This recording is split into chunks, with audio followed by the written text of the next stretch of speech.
நாக இனத்தின் தலைவனே, உங்களோட இனத்தை சேர்ந்த ஒரு பாம்ப ஒரு தீய சக்தி கட்டுப்படுத்தி வச்சிருக்கு. அந்த பாம்பு என்னோட கணவரை அதோட கட்டுப்பாட்டுல வச்சிருக்கு. அவரு திரும்ப எனக்கு வேணும். அதுக்கு நான் என்ன செய்யணும் நாகதேவனே? உயிரும் நஞ்சும் இடையில் சிக்கி அவனுக்கு மீதம் உள்ள மூச்சு இன்னும் சில நொடிகள் மட்டுமே இருக்கும். அதற்குள் நீ அவனை காப்பாற்ற வேண்டும் என்றால் அந்த பாம்பிற்கு தேவையான ஒன்றினை கொடுத்துவிட்டு உன் கணவனை நீ மீட்டுக்கொள். அதுக்கு என்ன வழி இருக்குன்னு சொல்லுங்க நாகராஜா. எவ்வளவு தூரத்தில் நாகமணி இருந்தாலும் அந்த நாகமணியின் வாசனையை முகர்ந்த பாம்பானது அதனை தேடி வரும்.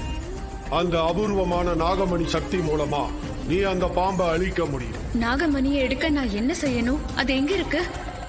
நாகலோகத்தில் இருக்கிற சிவன் கோயிலுக்கு நீ போனா அங்க அந்த நாகமணி இருக்கும். என் வேம்பு சருக்காக நான் எந்தவித போராட்டத்துக்கும் தயாரா இருக்கேன். அவரை திரும்ப மீட்க நான் அந்த நாகமணியை எங்க இருந்தாலும் எடுத்துட்டு வருவேன்.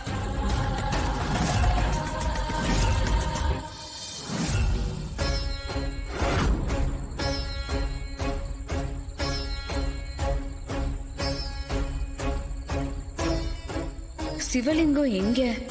அதை நான் எப்படி நெருங்கிறது?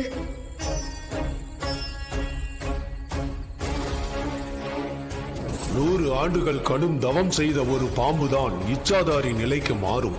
அப்படி ஒரு நிலையை அடைந்த ஒன்றினால் மட்டும்தான் அந்த சிவலிங்கத்தை போய் தொட முடியும். அதனால் சிவபக்தையான நீ அங்கு சென்று தக்ஷன் பாம்பினை உனக்கு உதவி செய்யுமாறு கையெடுத்து கும்பிட்டு அதை மனமுருகி வேண்டு. சிவபக்தைக்கு அது நிச்சயம் உதவி செய்யும்.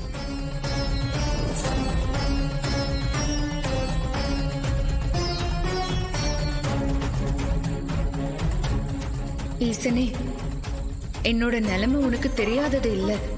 நான் என் குடும்பத்துக்காகவும் என் வேம்பு சருக்காகவும் ராணிக்காகவும் தான் இன்னும் முக்தி அடையாம இருக்கேன். எல்லா இக்கட்டான சூழ்நிலையிலயும் நீதானே ஈசா எனக்கு துணை இருந்திருக்க. இப்போ என் வேம்பு சரை காப்பாத்த உன்னாலதான் முடியும். அவரை காப்பாத்தி கொடு ஈசனே.